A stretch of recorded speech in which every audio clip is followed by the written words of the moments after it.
It's actually my friend who she recommended this shamanic journey. I think this is the second time I've done shamanic journey, but it wasn't involving animals. In terms of my spirituality, I did take animal communication course when I took Reiki back in 2016. I wasn't very good with it because my third eye wasn't developed at that time. So I'm interested in experiencing this again. So that's it for now. Thank you. Hello everyone, my name is Sean from Maryland. I will take a shamanic journey. I don't know if I really believe it. I heard like a mushroom trip, right? If you take that trip, you can have pretty good feeling about it. I'm just come here to learn what about it, the shamanic journey. That's wonderful, Sean. And yeah, just to say, sometimes you see, tonight we're looking for our spirit animals, but sometimes some sort of experience can happen as well. And you receive information about your inner self. So we hope for the best tonight. Garrett, that's you, you're here? I'm here. Oh, wonderful. Hi, it's everybody. going crazy. We got a lot of people already. That's great. Oh, yes, we're doing introductions.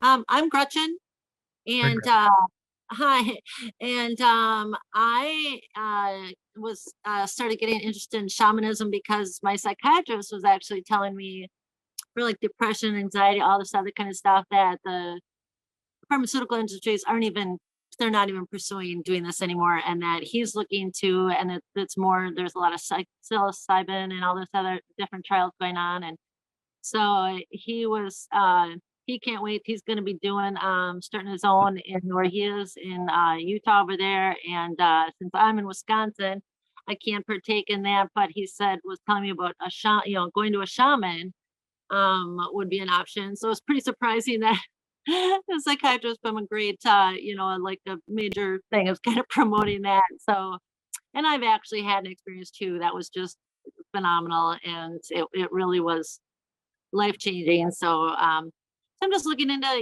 everything that shamanism can enlighten me with, not just that, but Cool. Yes, I don't know how to pronounce it, but psilocybin has been shown to have a better effect on treating depression than even the traditional SSRIs, from what I've read, based on studies that have been done of it. It's nice that they're actually looking for microdosing, not taking like majorly psychoactive doses, but microdosing. But yeah, it's a very interesting field, exploring what are often still illegal drugs in terms of their medicinal options. Yeah, I've got a friend in Peru, and they do microdosing over there. And it is just, she definitely recommends it. It is amazing, the difference that it makes for all sorts of psychiatric issues. And yeah, so especially something natural. So it's really nice to hear that. I mean, these are like major universities here that are doing these studies, Stanford and things like that are in their third clinical trials and stuff like that. So it's not fly by night. They've actually found that this is it's just so valuable. So yeah. And this is a microdosing with mushrooms. Is that what we're? Well, the microdosing, I believe, is done with not psilocybin. I'm not sure how to pronounce that either. But this is with the, I want to say, frogs, or it's from it's something else. But I want to say it's the frog. There's something that comes from the glands of frogs or something like that. But this is in Peru, but you'd have to look, because all that stuff is legal there, and it's legal to microdose there and stuff like that. So and get a hold of all that stuff, as well as all different kinds of plant medicines, as they're very big in that. So but two of the major shaman places that are recommended, or places to go on these journeys, are in Peru. So anyway, what country is it legal? Where can you do those journeys? That sounds very interesting. The ones that I had heard of that are very good is in Peru, and she knows people who have gone there. There is a huge, like a 3-month cleansing process you have to do, or it can be deadly. My psychiatrist told me that a shaman in Oregon would be the way to go, and that I could go there and have that done. So Also, do you want to Just been, encourage, we're not like, there's no medical doctors that I'm aware of here, but like, I will say, like, from having known a lot of people that have done different, like, mushrooms, you want to like read up on it before you do it so that you know what the effects of it are like and how it will affect your body and how to prepare for it. It's not something that you just show up and figure out that day. Like, you need to be well researched if you're going to do something like that. So if you are, like, research it, don't just jump into it. It's it can be very dangerous if you do try to just jump into it. So don't do that. And I just posted a link to a study that shows psilocybin, and I can't pronounce it, but the mushrooms used in microdosing for treating depression, I think it is. yeah, and there is actually, she does know someone who died from it, that went to this wonderful place in Peru, but they had not followed the 3-month prior, there's a strict 3-month prior regimen that you need to follow. And that includes not taking any of your meds and a lot of stuff. But thank you for emphasizing that, because that is absolutely to do the research on it first and make sure to adhere to everything that they say. There used to be a group here on Meetup, or 2 groups. One was a group of psychologists, and I used to attend that one. And they some of them were like they talked about the microdosing, but they said it was very important to have someone who knows how to deal with the complications. And no one in the group, even if they had done it they did not want to be a guide, because there's just too much. It's against the law, might hurt their psychological or their practices and stuff like that. But I've met some people who claim to have benefited from it, and it's just been legalized here in Australia, so doctors can prescribe it. Oh, great! That's good. 100% legitimate. I think it's got to be a psychiatrist, but it starts in June. Yeah. So hopefully you guys will follow. Yeah. Well, Commonwealth countries, then we tend to. I'm in Canada, so. Yep. Well, it's legal now. It's MDMA and psilocybin, pharmacologically produced and prescribed by medical doctors, psychiatrists, I think. Oh, okay. I think. Yeah, I think they were doing some research studies here, but I haven't really kept up to date on that. It's a lot of people have used it. A lot of people claim it's good, but and it's even though it's illegal, it's very accessible. I'm sure if I wanted to get it, I could get it. But I just don't want to risk something tarnishing or hurting my career at this late stage in my life, because the police will charge people for that. So you got to do it when you're like away from civilization, like if you're camping or something. You don't want to do it when you're downtown. oh, I agree. I think so. Yeah, you got to. Yeah, that was definitely what my friend said, is that you should be like in the woods, like in a place where you're away from civilization, and not in a like there were people that got in very bad shape taking shrooms and in more urban areas. Unfortunately, it's true, because mushrooms is a very nature-oriented drug. So it thrives, and you thrive best within the natural context. So the more surrounded by nature you are, and less around civilization or anything artificial or man-made, the better you are. Well, Hi, Alice. Well, we've got a lot to cover tonight, but I just wanted to say that Garrett Jackson's here. Maybe you can wave. He will be our shamanic practitioner. And we're going to get started in about 5 minutes.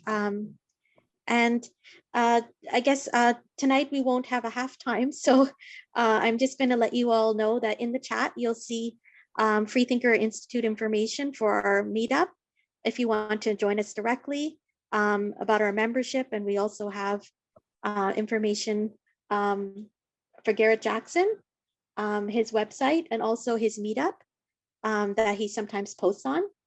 And just to let you all know, the 14th of March next week, we're going to be doing Why Did Trump Get Elected? And the 28th, we have an introduction to Baha'i. And on the 4th, we're going to discuss gun violence, which is plaguing us. So that's just some information. And I guess we'll do a couple more introductions before getting started.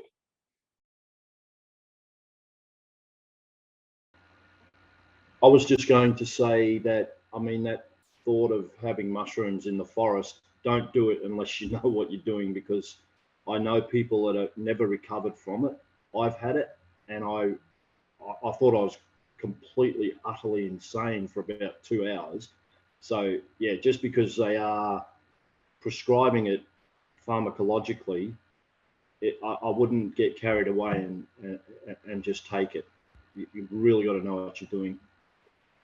Gotta know what you're doing. See, that's funny because I felt that way on marijuana, right? Marijuana made me psychotic for so many years, but mushrooms were like my favorite drug of choice. Of course, I used them sparingly, but every time I was on a trip, I was like always downtown, like the core of downtown at a party or something. But I'd escape. I'd go to a back alley. There would be a little park I'd go to, and I'd just chill there and veg, and I would have the most amazing thoughts. I loved it. Yeah, well, everyone's different, but I mean, some people, there's certainly a fair proportion of people, you know, should be extremely careful. You can go into psychosis. Yeah.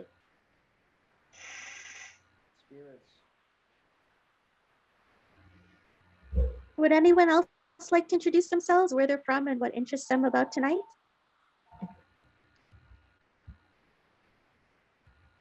My name is Indira. Can you hear me? Yeah, go ahead. Okay, I was having trouble with my microphone, but yeah, my name is Indira. I'm just interested in this whole find your power animal, spirit animal. So I just thought I would try it out, see how it works out.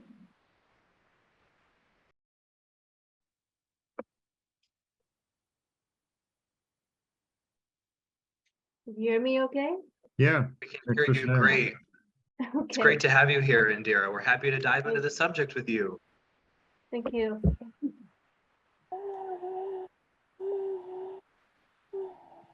I would also add, I've not had experience with peyote, but I have had experience with ayahuasca. And I would add that it's very important to treat this, to do it in a ceremonial context, even not just in the woods, but to really treat it with reverence. You know, it's not for entertainment, I would say. And it can be very, very profound experience. And I'm very happy that you're hosting this. So thank you. Thanks for coming. And thanks, Garrett Jackson, for hosting tonight. It's great to be here, Garrett Lang. It's a great joy to Not be often here. we have two Garretts in one room. I don't know if that happens to you more often than me, Garrett, but it doesn't happen to me. So. It's always so refreshing. I hardly ever meet anybody with the name Garrett. It's rare, but I have met a half a dozen or a dozen in my life. I even met a Garrett Lang once, which really threw me off. You're going to have to send some of these spare Garretts my way because I never meet them. And it would be great to have some more of us because every time I go and get myself a coffee, I say, Garrett, and inevitably I say, I see Jared printed on my cup. Yep. And I think, well, no, not quite. So Jared, we need Gary, Garrett awareness. Yeah, I get a lot of Gary. Yeah, sometimes when I tell people my name and they're like, Gary, I'll just say, sure. That's Yeah, fine. I'll answer that. That's fine. As long as you don't call me anything too rude, then I'm good. Right. Don't call me Carrot. Gary, that's I got that it's one the when I outer was a limit. kid. Yeah. So it's about 7 o'clock. So maybe we'll kick things off if that's okay with you, Garrett. Well, that sounds great. Yeah. I'm ready. Cool. So I want to welcome everybody to tonight's live meetup through Zoom. My name is Garrett Lang. I'm a software developer turned software inventor and now an entrepreneur, and my hobby is writing and discussing practical philosophy. I also serve as the executive director of the Freethinker Institute. The FTI, we like to call ourselves because it's shorter, is a not-for-profit looking to support and empower members. We really want to help people be the best version of themselves, to seek truth and to be fair through transformational personal and professional development. We have free events every Tuesday evening, of which this is one, covering a wide range of topics not typically covered in academia or industry, like shamanism. We also have weekly members only events to apply practical wisdom into our daily lives. Ellis will post about membership if people want to learn more about how to do that or be involved in that. We only have one rule in the FTI, and that is to remain polite. So I would just ask everybody to remain polite. If you're not, you'll get a warning. And if you're still not polite, you'll get booted from the session. We do get Zoom bombers here. Those are the only people, maybe with one exception, the only people that have been booted are the Zoom bombers, but people are generally pretty polite, and we like to keep it that way because we're all more open-minded when other people are polite. And I would encourage you, if someone says something that you vehemently disagree with, rather than vehemently disagreeing with them, ask them why they think that. Ask them why they came to the conclusion that they did, and seek to empathize with them and understand their perspective rather than to disagree with them. You learn a lot more by listening to someone else's perspective than you do by asserting that they're wrong. So that said, it's also much more polite. So that said, tonight we're talking about an introduction to we're going to talk about shamanism, and Garrett Jackson I'm going to introduce now. He's a practitioner and teacher of classic shamanism, a graduate of Sandra Ingerman's 2-year teacher training in shamanic journeying, healing, and medicine for the earth. Garrett offers online shamanic classes and circles, as well as readings and shamanic healing work. He holds a BA in psychology from the State University of New York, SUNY at Plattsburgh, and has maintained a certification in mental health first aid since 2018. So we do have a large group tonight, so I want everyone to remember to be respectful when you do. We're going to have Garrett kind of lead the session, and then we'll probably have time for conversation and comments afterwards. And when you do, when we do that, everyone will raise their hands, and we'll go in the order people raise their hands. But try to limit comments to 2.5 to 3 minutes per person, and limit it to one question or one comment per time that you raise your hand. You can always raise your hand, drop your hand and then raise it right again if you have more than one thing and it's going to take longer than that. So that said, I want to go ahead and let Garrett take it away. Go ahead. Garrett just said he needs to attend to an emergency. Oh, okay. So let's see if anyone has how many people, let's do like a raise of hands if we could. How many people attended the last session that we had on shamanism for the intro to shamanism? This is my first time. First time. And it's okay. Garrett gave a little bit of homework for people for who it was their first time. It's a little late to give the homework out. I think he only posted it in the Freethinker Institute meetup. And so you may not have gotten it. It'll be okay. Because the truth is, even when we post homework, not many people do it. So we're used to that. When you're not getting graded and it doesn't impact your GPA, people don't do homework as often. So that said, hopefully this is kind of an intermediary course. We had like an intro to shamanism with Garrett the first session, and today is kind of going into spirit animals, and he'll introduce more about that. I'm kind of curious because I don't know what my spirit animal is, and I'm not sure if it's going to work for me to figure it out. So I'm going to find out tonight. So and Garrett, when you are ready, just go ahead and let us know. I don't know if anyone has other, are you back, Garrett? I'm back. Thank All you for right. your patience. Sorry. Yeah, no worries. So I'm going to go ahead and let you take it away. I've introduced you. And so now if you can introduce kind of what the agenda is for the evening and walk us through it. Sure. So greetings, everybody. It is great to be here in circle with you. Thank you for taking the time to be here with me this evening. Before we get into the flow of our evening, I'm going to just take a moment and bring our virtual circle together. We're tuning in from many different parts of the world, and to bring us together as a unified whole is a great way to start our deep exploration this evening. And so what I'm going to invite you to do is take a moment, let your eyes float closed if that feels comfortable for you, and just settle into wherever you are. We won't worry about playing any music. Let's just sit in this rich silence together for a moment.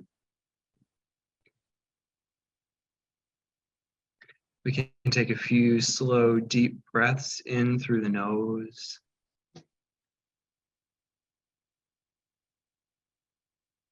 And out through the nose as well.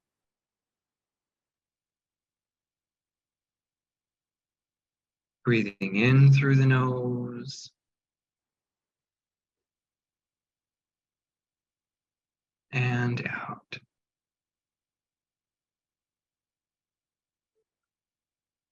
Beautiful. Bringing in one more slow, deep, conscious breath. As you do that, filling the belly, filling the lungs. And on the exhale, letting it go. Feeling as your energy begins to move from your head into your heart. For the mind is capable of learning and absorbing spiritual information. But it is through the vessel of our heart that we come to truly understand spiritual wisdom. And it is in this heart space that we can have very meaningful connections with others, ask really meaningful questions, and bring more of our authentic selves into our time together.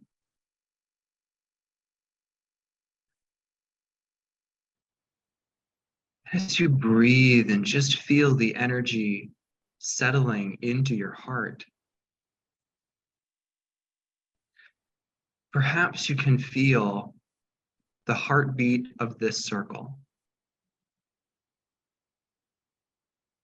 For yes, we are many individual people tuning in from many different places. But on a spiritual level, we are all one. And as we feel this unified heartbeat of our group, we not only feel more centered inside of ourselves, but we feel more connected with all of life in and outside of this gathering. We honor ourselves for showing up. We honor all those who have taken the time to be here this evening to add their perspective and energy to the group. We thank the spirit of the device that you're using to connect, for in shamanism we acknowledge that everything that is alive. We honor the Wi-Fi that's connecting us, the spirit of the home that's holding you, giving you a safe place in which to step into the circle. We honor your own helping spirits, and whether you know their identities or not, we call your personal helping spirits to be with you now, to support your time in this class, and to create a beautiful, safe, and sacred container in your surroundings, in your environment,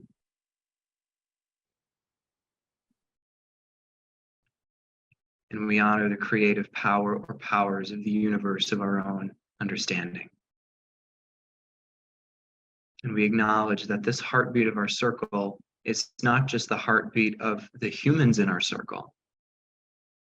It is the heartbeat of all the life that's involved with our circle. Helping spirits, even the Wi-Fi, your device. Just breathing and feeling that interconnectedness.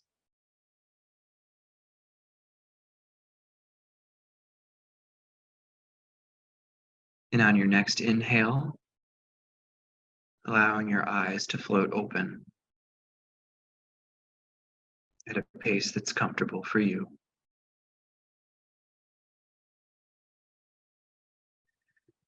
So, okay.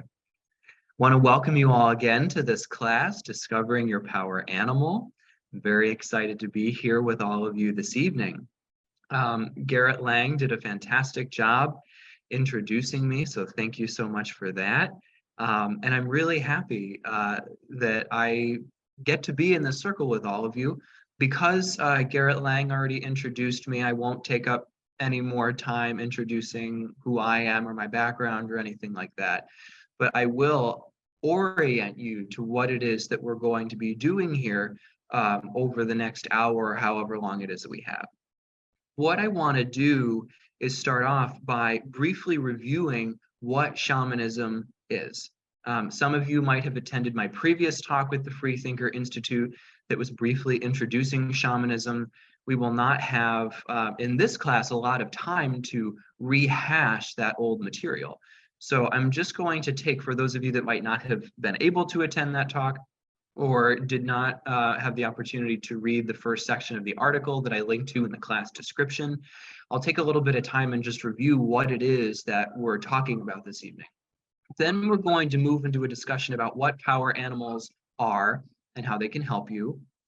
We'll then do a guided shamanic journey in which you are led into one of these spiritual worlds in order to meet a personal power animal, a personal helping spirit of yours.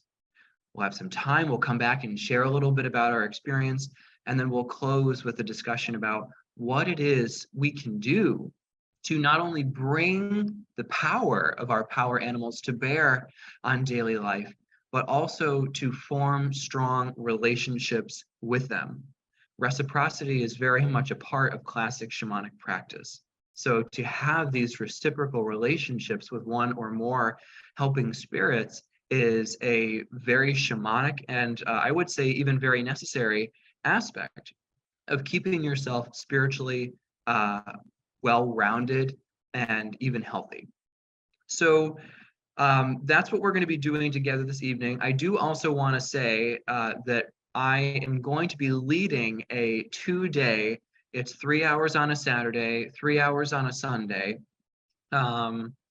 a basic online workshop on shamanism and shamanic journey, where we're basically going to take a look at what is shamanism, what is the practice of classic shamanism. We're going to look at that in depth. We're going to talk about how to journey to these different worlds that shamans cross-culturally speak about. And in those journeys, we're going to be meeting up with a power animal. We're going to meet up with a spirit teacher, and we're going to talk about doing self-divination work, where you go and get answers to your own questions from helping spirits. And the reason I'm bringing that up is because for all of you that are here this evening, I have offered a 10% discount on the class tuition. The class itself is only $130 for the 2 days. But for those of you that are here, whether it's through the recording or here live, there is a 10% discount on that class. You can find the information on my website. It's Garrett P. Jackson, which Ellis, thank you so much for having put that in the chat. I saw that you did. And so if you're interested, you can just go to my website, send me an email and ask me for the invoice, and I'll send you the discounted invoice. So with that in mind, let's move on to talking about what shamanism is in the first place. So the word shaman itself comes from the Tungusic language of Siberia. And there are different interpretations of what the meaning of that word is. Some of the meanings are one who sees in the dark, healer, one who knows. And basically, a shaman is an individual of any gender expression who alters their state of consciousness. And in that altered state of consciousness, often makes journeys into spiritual realities. And through their journey work and through their other work, they accomplish many different goals. The shaman is an individual who performs divinations for members of the community or the community at large, bringing through vital information from the helping spirits in these journeys of a spiritual nature, bringing through valuable information from fully transcendent spirits to bear on the problems of daily life. They perform spiritual healing work, removing energy from people that does not belong to them and restoring energy to them that does belong to them. Shamans work with the dying and the deceased. They help those who are dying have a graceful transition home. And they help those who have died and perhaps gotten stuck on the earth plane to have a graceful and healing transition to another reality. Shamans perform ceremonies, such as ceremonies to welcome children into the world, to perform marriages. And they also work to find, to mediate, to find balance between the forces of nature and human beings. So there are many different roles that the shaman has, both in indigenous cultures, in an indigenous cultural context, as well as in our Western contexts that are largely not indigenous. Shamanism itself is a practice that is well over 100,000 years old. And I do see that, I hear that somebody is unmuted, so if we could mute ourselves, that would be great, and we will take questions at designated question and answer periods. So shamanism itself is well over 100,000 years old. In fact, some evidence that I had stumbled on a couple years ago possibly places shamanism between 200, what was it? Something like 250,000 to 400,000 years old. Very, very ancient, which makes this easily the world's oldest spiritual practice. And some would even say that it is the ancestor of all of our modern religions. When people think about shamanism in North America, or at the very least in the United States, sometimes there is the misconception that shamans are strictly of Native American or First Peoples ancestry. And the reality is that shamanism was found on every inhabited continent. It is not a culture-specific practice. It's not a practice that only some people in Siberia practiced, or some people in North America practice, or South America practice. Actually, people all over the world, virtually anywhere you find people, you will find shamanism, either in a contemporaneous fashion, in a current fashion, or in that culture's or in that place's history. So this is not a culture-specific practice. It is actually a human spiritual practice. And yes, there are cultural elaborations, but in my work, I do not focus on cultural elaborations. I focus on what's called classic shamanism. When you look at shamanic cultures around the world, yes, again, as I said, there are cultural elaborations, things that are specific to that culture. But there are underlying fundamental practices and principles that stay true virtually around the world or entirely around the world. And it is those not culture-bound practices and principles that I focus on and my colleagues focus on in classic shamanic teaching. So what we're going to be talking about tonight is not from one culture. It's actually something that we all have the inheritance of. It was so widespread that probably everybody has at least one ancestor who practiced shamanism somewhere down the line.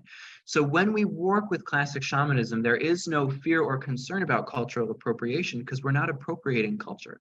We are drawing upon, again, our collective human inheritance. Now, I talked about some of the things that shamans do. They journey to other worlds and get guidance. They journey to other worlds to find healing help. This thing of the journey, this journey that they take in an altered state of consciousness, is the distinguishing feature of shamanism. That is the hallmark feature of shamanism. Okay, and journeying itself is a very fundamental shamanic practice. The shaman alters their state of consciousness in a number of different ways, but very often the shaman alters their consciousness through repetitious sound. So repetitive drumming or rattling, singing, as the Sami people of Northern Europe would do, is repetitive chanting that would alter an individual's brain waves so that they could change their perception of reality, so they could close their thick senses, if you will, and open their thin senses, open their psychic senses. It could be the click sticks of the Australian Aboriginal people. It could be other forms of chanting. But what we find when we look at shamanic cultures around the world, what is classic to shamanism, I should say, is this use of repetitious sound to change brainwaves. Yes, there are shamanic cultures that work with vision plants, what we might in a Western context call psychedelics or hallucinogens, entheogens. And there was a very rich discussion about that earlier on in the evening, so I won't rehash much of that information. But there are some very real reasons that we in classic shamanism focus on the use of repetitious sound rather than the use of vision plants to get in touch with spiritual realities. That's a big topic and not necessarily part of what we're aiming to talk about tonight. But if somebody really wants to open the door to that later in our question and answer, I very much welcome that. So when people listen to this repetitious percussion, this repetitive drumming, rattling, singing, chanting, their brainwaves start to alter. They start to change. They start to slow down from the beta brainwave into alpha, which is a light meditative state, and then further into theta, which is that state of consciousness, that brainwave in which the shaman or the shamanic practitioner can perceive another reality. Now, I keep talking about this other reality. What is that other reality? Well, from a classic shamanic point of view, there are two realities. This one, that when we look around in our space, we can perceive our candles and chairs and artwork and so on. And this is ordinary reality, what you could call the physical world. But parallel to that, from the shaman's point of view, is what we call non-ordinary reality. For those of you that really loved Carlos Castaneda's books, that's a term that he coined. But there are other terms for that spirit world. You could just call it the spirit world. You could call it the other world, as the Celtic people did. You could call it the dream time, as Australian Aboriginal people do. There's many different names for it. But what we're talking about is that other reality. And when you look at shamanic cultures around the world, there is widespread agreement that this spirit world, this non-ordinary reality, is split into three levels: the upper world, the middle world, and the lower world. The upper and the lower worlds are what we would call outside of time and outside of space, which means that they don't have physical components. They are entirely energetic in nature. There is nowhere, in other words, in the physical world that you could look to and point to and say, ah, yes, that is the upper world, or, oh, yes, that's the lower world. These are realms entirely outside of duality, outside of space and time. And as a result of being outside of space and time and duality, I should say, they are worlds of unity. They are worlds of unconditional love, of peace, of healing. And the spirits that we interact with there are spirits of unconditional love, of healing, of unity. These are beautiful helping spirits that we interact with in these upper and the lower worlds. Now, there's also this middle world, and the middle world is non-ordinary reality to hear. In other words, it's the spiritual side of the physical world.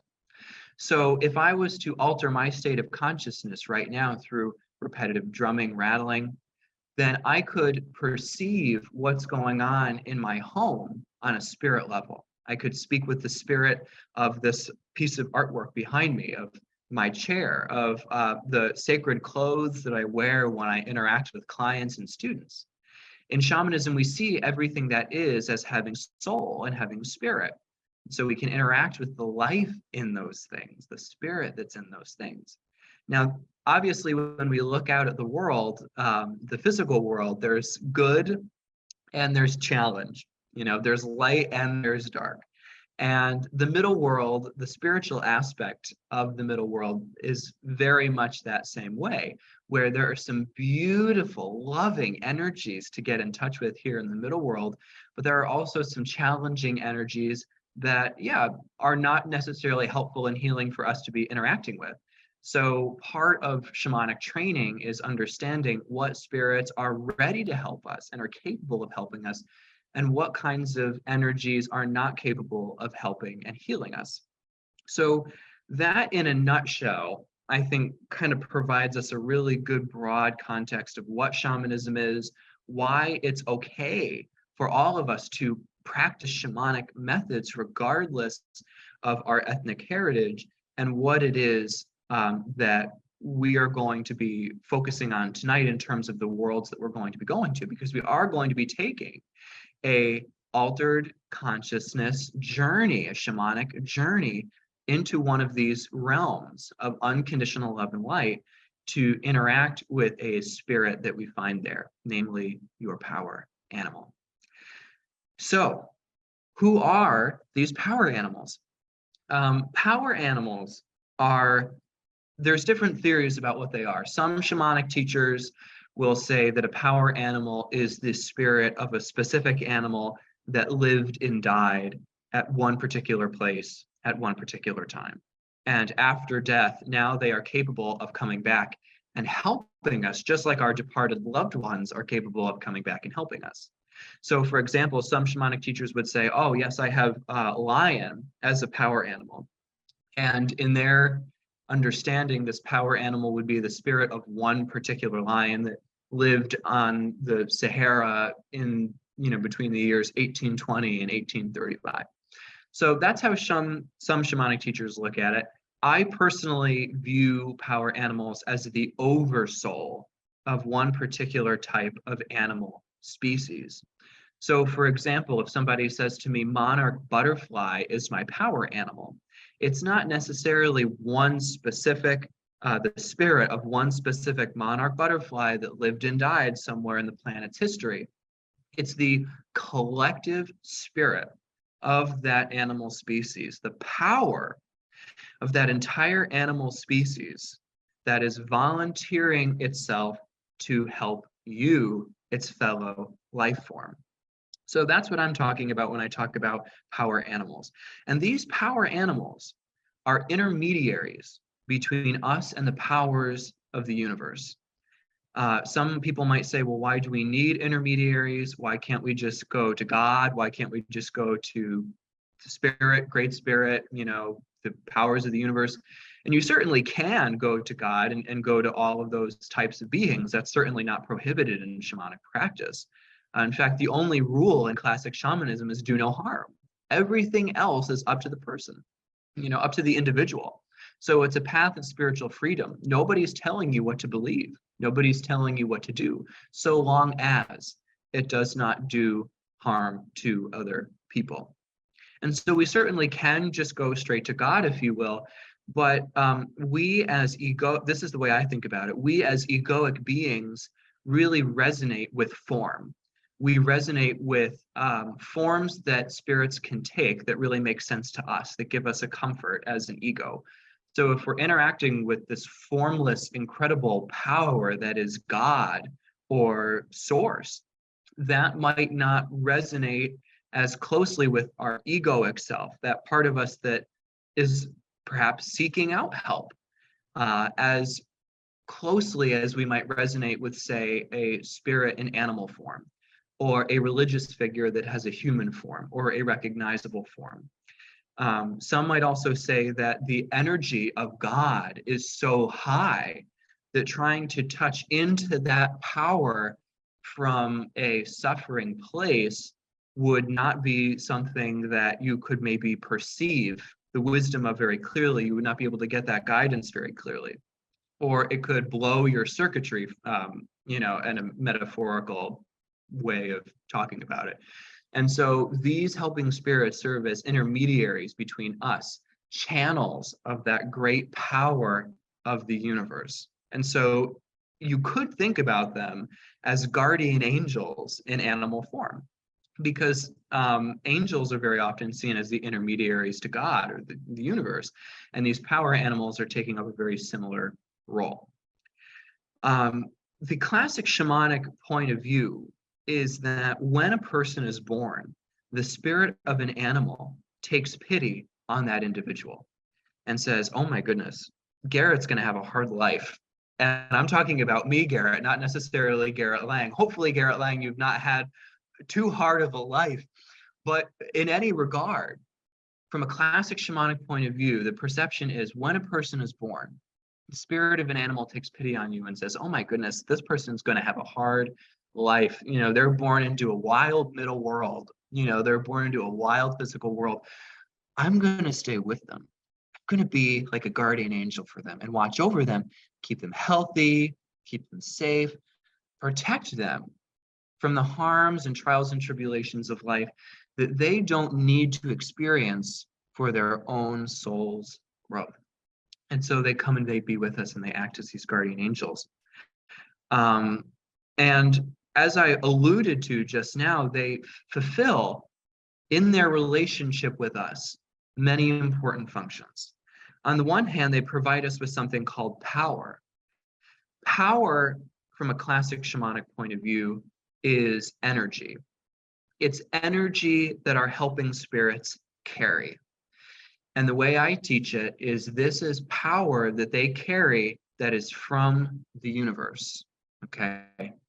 And being power-filled as a person, having yourself be filled with power from a helping spirit or another spiritual force, such as your own soul or your own spiritual light, helps to keep you healthy, it helps to keep you vital, and it helps to keep you safe. Because being power-filled not only supports your health in different ways, but it also, as I said, keeps you safe. It prevents outside lower energies that you're not meant to experience for your highest good from coming into your own field and causing illness. So they provide us with power animals. They provide us with power, which is very important from a shamanic point of view for our health and well-being. As I said, they protect us from those trials and tribulations in our life that we are not meant to experience. The difficult reality is that life for many of us is not meant to be this nirvana experience where we never experience a hardship. We never experience serious adversity. There are certain things that we as souls contracted to experience when we came into this lifetime, not because we have a will to harm ourselves or punish ourselves for any reason, but because we grow in that struggle. It's a part of our growth. It's a part of our learning. It's a part of our evolution. So our helping spirits, our power animals, are wonderful at protecting us from those adversities that we might self-create, that we don't need to experience, that we did not contract as souls to come in and experience, that is not for our highest good to experience. They will protect us from that stuff, but they're not going to protect us from every adversity that life could throw our way, because in large part, that's how we grow. For those of us that are knowledgeable in how to speak and dialogue with these spirits, we can go to them and obtain spiritual knowledge. We can learn from them about the true realities of the spirit world. And this is something that I'm particularly passionate about because as a gay man in a partnership, with a queer Asian man living in America, we have a lot of examples of individuals who are telling us that we are wrong or bad people by virtue of who we are. And a lot of that argument is religious. People that cite Leviticus examples or biblical examples or other religious examples for why same-sex love is wrong, or what is to be expected of people who are a part of the queer community or are a part of spiritual minority practices like shamanism, what the destiny of our soul is going to be. And through shamanic practices, we come to spiritual knowledge for ourselves. Shamanism is a path of direct revelation, meaning we journey into these spiritual realities and explore their nature for ourselves. We do not need authority figures, preachers, pastors, or outside secondhand teachings to tell us what the truth of the spiritual realities of this world are. We can come into an understanding of those things for ourselves very simply through shamanic practice. And so our power animals are a fantastic source of this knowledge for us. We can also go to them for personal guidance. If we're experiencing a hardship, tell me what I need to do to heal this challenge that I'm experiencing at work. Tell me what my next step is for my move. Tell me what my life purpose is. Talk to me about my life purpose. Your helping spirits are capable of delivering that information to you, okay? They can also provide you healing. You can go to these helping spirits and ask them for spiritual healing help. Certainly not a substitute for traditional medical or psychotherapeutic healing modalities, but they are a wonderful complement to those things. Sorry for the sirens in the background if you can hear that. I live in DC, and it's truly a city that doesn't sleep, for better and for worse. And you really can basically go to your power animals for any source of support that you feel you need. Companionship, anything like that. These are wonderful helpers for you. There really is no question that's too big or too small, or there's no request even that's too big or too small for your power animals to assist you with or to intervene in. Now, in a moment, we're going to take a guided shamanic journey to interact with these power animals for ourselves and start to gain some of this firsthand empirical knowledge of what the spiritual reality is like. That's my really big thing. I don't like taking teachings from other people about what truth is in the spiritual world. I want to find those things out for myself. And so in a moment, we're going to take a guided journey down to one of these realms, see what it's like for ourselves, and interact with one of your personal helping spirits, namely one of your power animals. Before I do that, I do want to put out this, I don't even know what I would call it, something to think about when we do this journey. When people meet a power animal, it's very, very common that they come back and they say, oh my God, I got worm. What does it mean? I got eagle, you know, as my power animal. What does that mean? I got Bengali tiger, I got butterfly, you know, whatever. And they come back and they say, what's the shamanic meaning of that? Or even worse, they run to Google or they run to books about power animals to learn what the meaning of these animals is. Google is not a good shaman, okay? Google is not a good shaman. The best source of knowledge of the spiritual realities from a shamanic point of view is you. And when you read online or in books or card decks what particular animals mean, they at the very least meant that for the author of those books and articles and card decks. That does not necessarily mean that that is why that animal is here to help you. Shamanism is a very individualized practice, okay? So learning what these spirits want to help you with, what their meaning is for you, might be drastically different from what you would find online. So if you come back and you ask me, I got worm or termite or blue whale, what does that mean? I have no clue. And that's the exciting part, because that gives you so much freedom and space to figure that out for yourself. So I'm going to take a moment and just pause and ask either Garrett or Ellis, do we want to take questions during the talk, or are we going to do question and answer at the end? We've learned it's better to go through the whole presentation first and then take questions at the end, and it'll be questions discussion. But yeah, let's do that at the end. If that's okay. Awesome. Yep, that sounds great with me. Thank you. Okay. All right. So what I'm going to do is just set you up for a guided journey. Okay. It would be too much for me to try to teach you in the span of time that we have how to journey, because there's a few different considerations and it just goes beyond my capabilities tonight. So what I'm going to do then is just set you up for a successful shamanic journey that is guided. Again, a shamanic journey is we're going to be altering our state of consciousness through repetitive drumming. And in that altered state, we're going to take a journey into one of these realms of spirit. Shamanism is not necessarily an out-of-body practice. That is how some teachers in the Western world talk about it, as an out-of-body journey where the shaman's soul leaves their body, or at least some portion of it leaves their body and then journeys. It's kind of a paradox. I do feel that this is a soul journey, but that does not preclude it from also being a fully embodied experience. In other words, it can be a soul journey, but you also bring your body with you. You bring your physical senses with you, okay? So I just want to clarify that. We're not really going for an out-of-body experience here. We're really looking for this to be an embodied spiritual experience.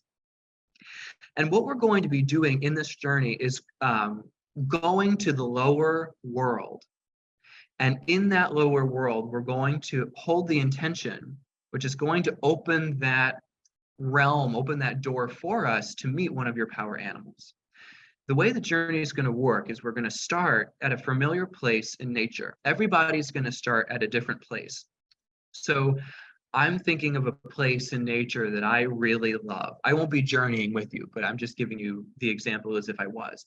I'm thinking of a place in nature that I really love. It's a beautiful lake in the mountainside that my family went to for many generations.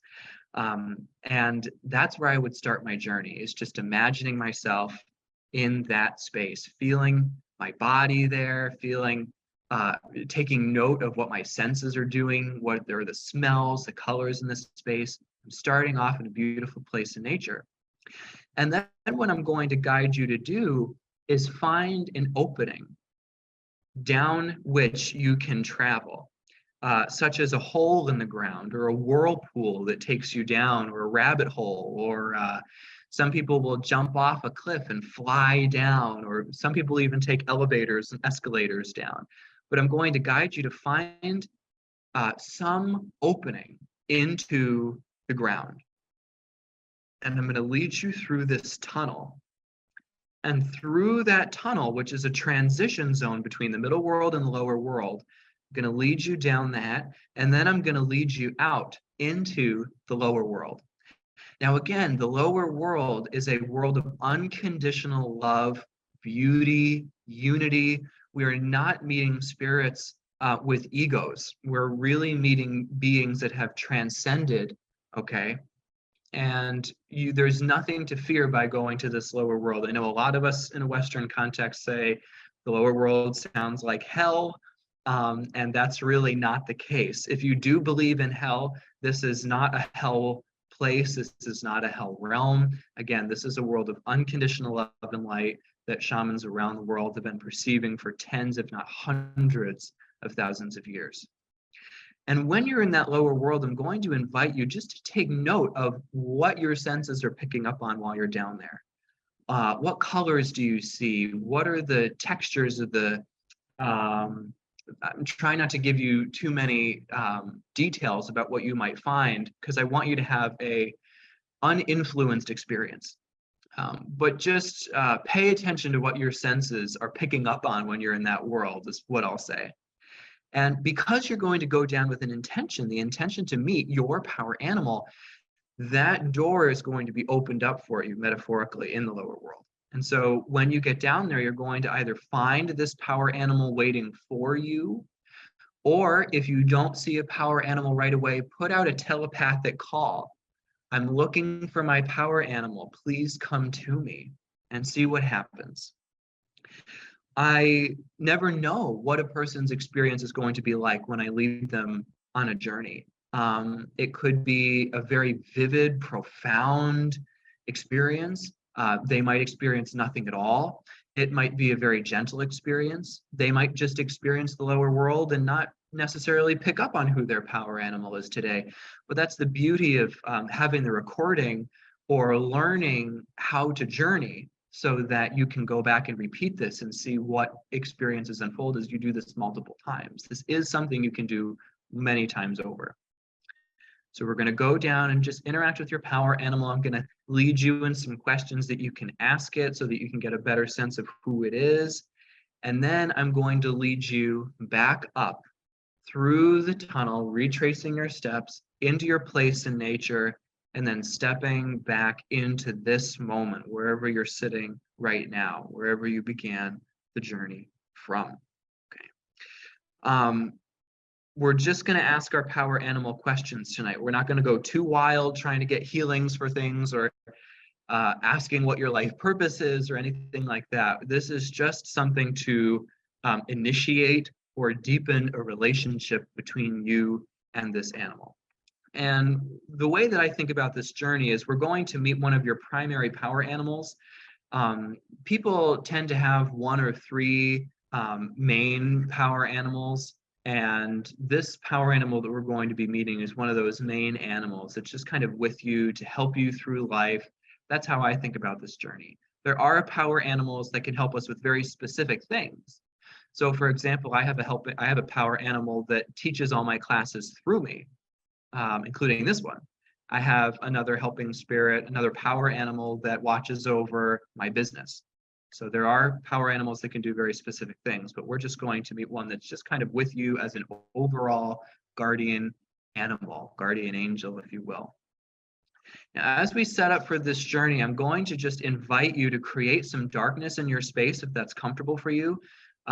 In classic shamanism, we very often work with either the lights out or with an eye mask, something we put over our eyes to block out the light. And really, this is just to cut down on the extraneous variables and distractions so that we can focus on what's going on in our psychic senses. So this is a time where if you want to turn off your lights, go ahead and do that. If you want to turn off your camera so that you don't feel so self-conscious, you can do that. Journeying can be done sitting up, lying down. If you want to move your journey or dance your journey to make it an even more embodied experience, that's a-okay with me. It's actually not traditional in shamanic cultures that shamans journey lying down, but that's how many of us teach it. So you can do that if you'd like to do that. And as we're going through the journey, I'm going to invite you to just allow whatever experience comes up for you to come up for you. Don't worry too much about doing anything or trying to have an experience. If you're trying really, really hard to have an experience, your ego is going to dilute your perception of it and therefore the power of it.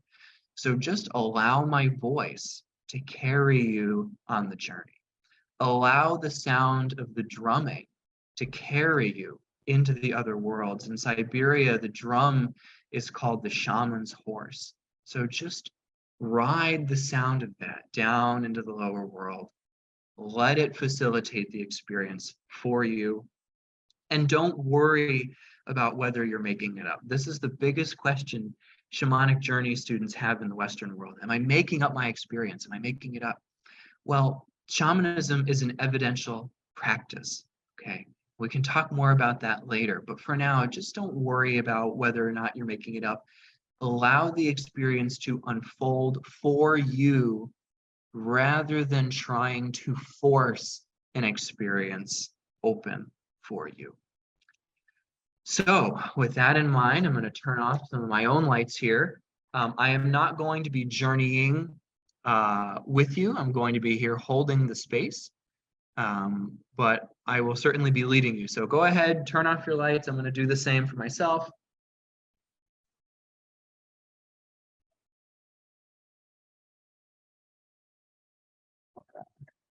Turning off most of them, I should say. And I'm going to begin to share my screen with you.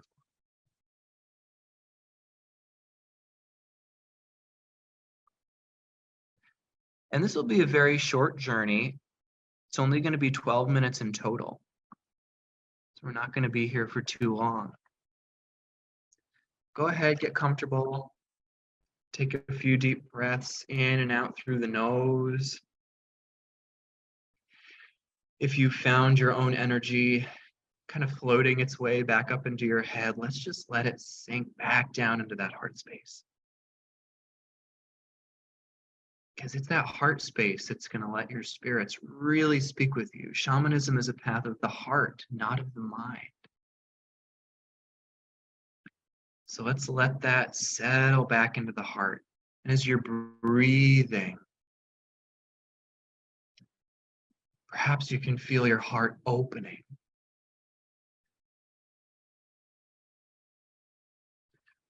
Or perhaps with every breath, you can feel your heart expanding.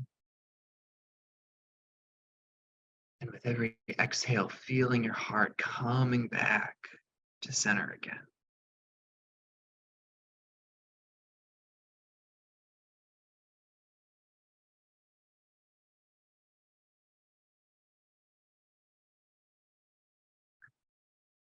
And as we settle in, the repetitive drumming that's going to help take us into the lower world is going to begin.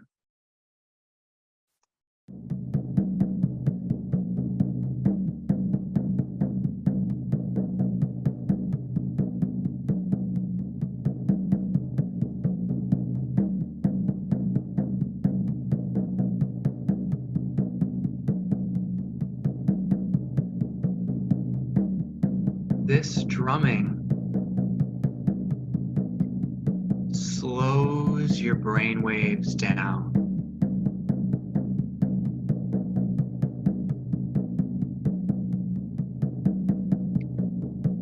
Your brain is entraining, is synchronizing, harmonizing with this drum beat.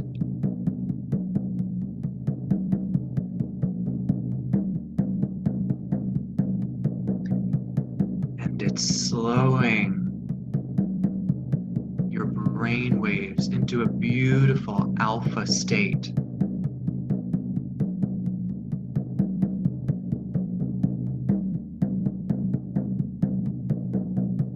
And then even slower into that theta state.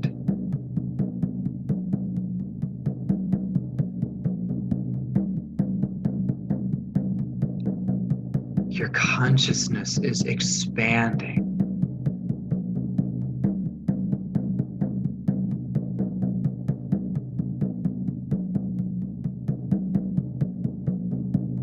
Seeing if you can feel or see or otherwise perceive yourself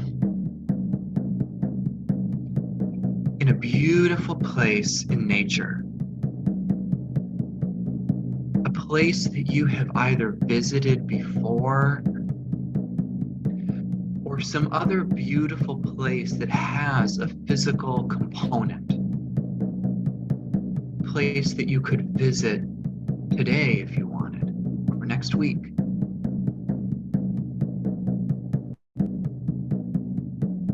You're in this beautiful place in nature. And you're acclimating to what it's like to be on the start of a journey.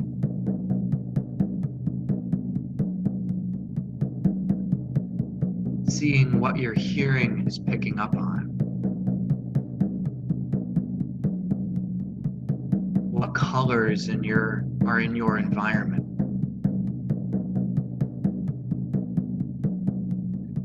Maybe there's even a scent here.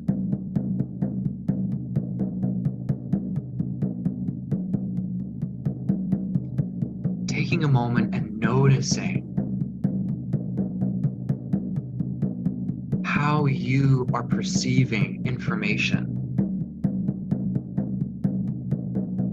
in this place.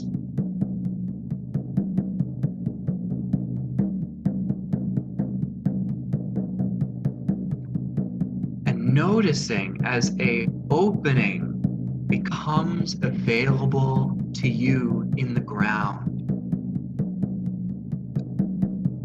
Perhaps a hole opens leading to a tunnel, or a whirlpool appears ready to take you down.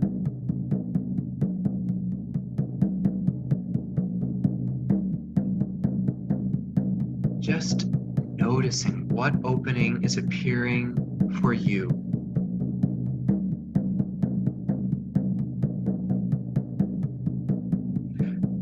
And stepping through and down this opening, through this tunnel in the ground,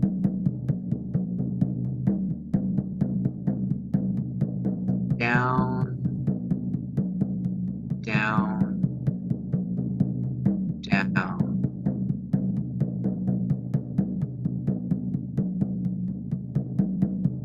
Through the transition.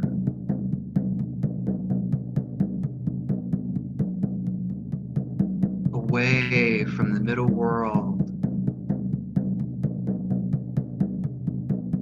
and into a transcendent reality.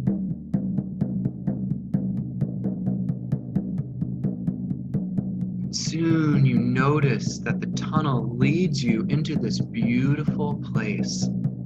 It opens and allows you to step into the lower world.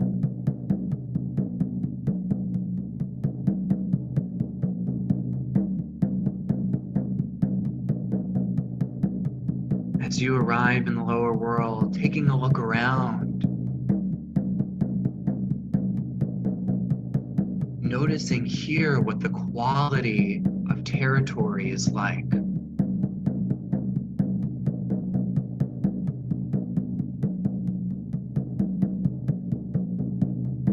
What are you seeing?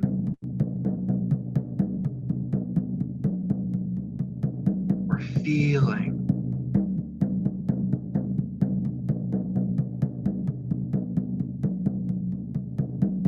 If you were to reach down and run your fingers across whatever's beneath your feet, what would it feel like?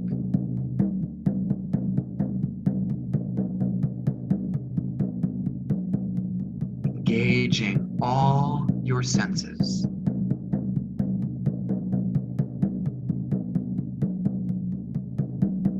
We come here with a purpose: to meet our power animal. And so we put out a telepathic call now. If an animal is not already here for you, I am looking to meet my power animal.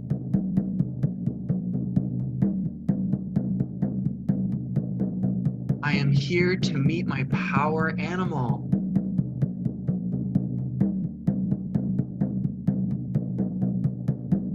Seeing what happens.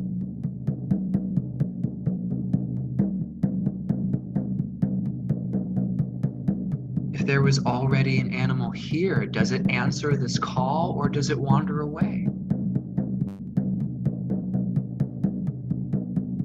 Does a new animal come in? It might be very unexpected what this animal is.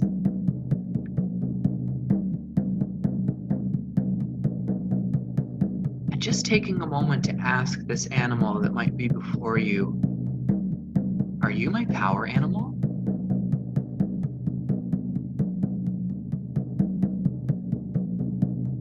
And if it says yes, introduce yourself.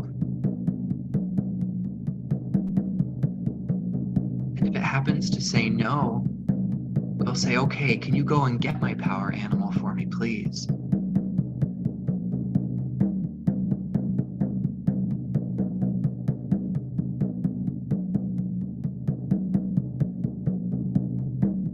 As this animal is before you, again, introducing yourself. We say, we're so happy to meet you. Or maybe to rekindle this sacred relationship.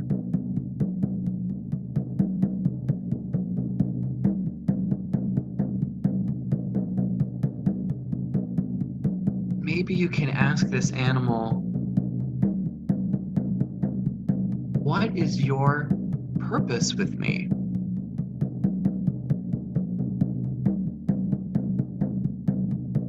What is your purpose with me?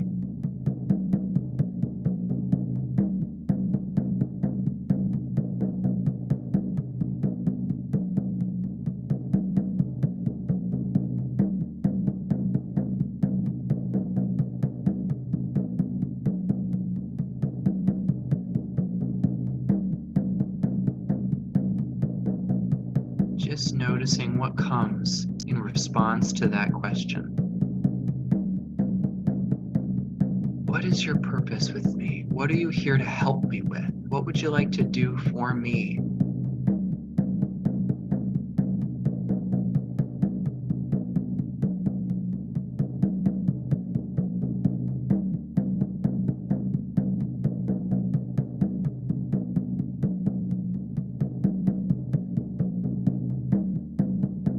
And now let's ask, how can I form a strong, meaningful relationship with you?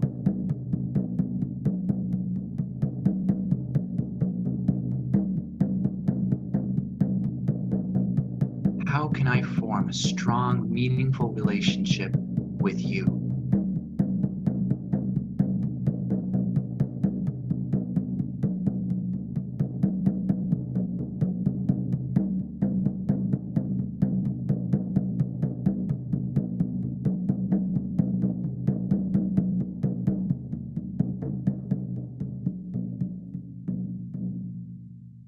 And now, as the drumming changes, we know it is time to say thank you and goodbye for now to our power animal.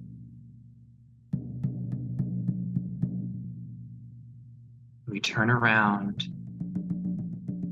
and quickly, but with discipline, retrace our steps back up the tunnel.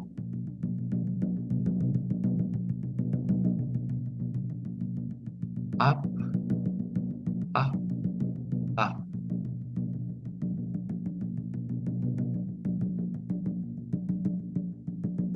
Up into that beautiful place in nature.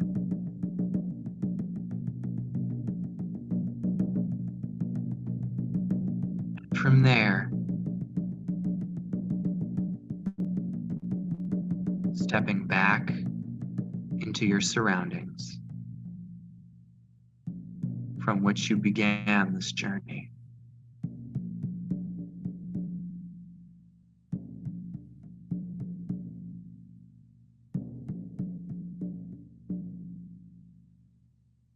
Feeling yourself present and fully back.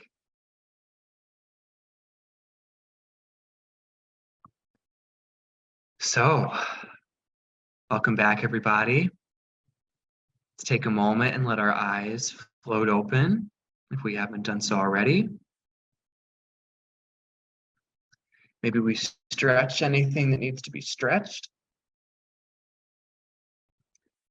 And let's take a few minutes here to take notes on what we experienced. What animal did we meet?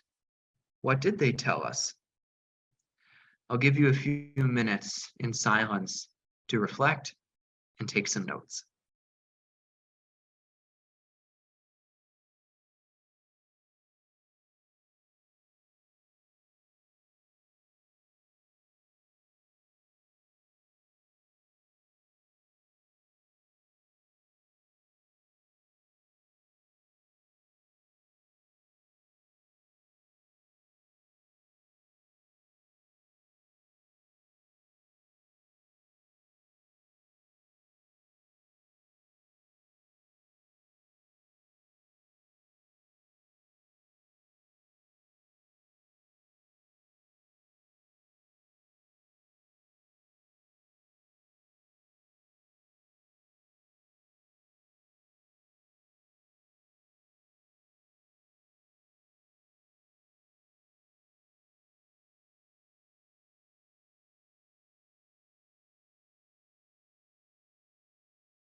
All right, let's start to put just some of the finishing touches on these notes.